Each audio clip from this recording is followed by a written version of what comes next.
আচ্ছা, একদিন মানুষ ঘুম থেকে উঠে দেখল যে 11 দিন উধাও। কেমন লাগবে বলুন তো?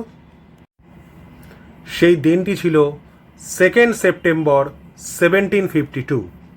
তার পরের দিন কি ছিল জানেন? 14 সেপ্টেম্বর 1752। মানে টোটাল 11 দিনের গ্যাপ।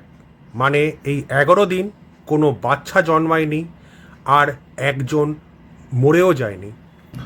আসলে এই সময় ইংল্যান্ড ও তার কলোনিজগুলো জুলিয়াস ক্যালেন্ডার ফলো করত, কিন্তু এই ক্যালেন্ডারটি প্রকৃত সূর্য বছরের সাথে সামঞ্জস্যপূর্ণ ছিল না। ফলে বছরের কিছুটা সময়ের গরমিল হচ্ছিল। তাই বিজ্ঞানীরা বললেন এবার তো বদল আনতেই হবে। ফলে গ্রেগরিয়ান ক্যালেন্ডার চালু করা হয়, যা আজও আমরা ব্যবহার করি। তাই এইভাবে ক্যালেন্ডার থেকে 11 দিন চুরি হয়ে গেছে। যদি বিশ্বাস না হয়, গুগল সার্চ করে দেখুন আর টাইপ করুন ওখানে 2 সেপ্টেম্বর 1752। আপনার ভুল ভেঙে যাবে।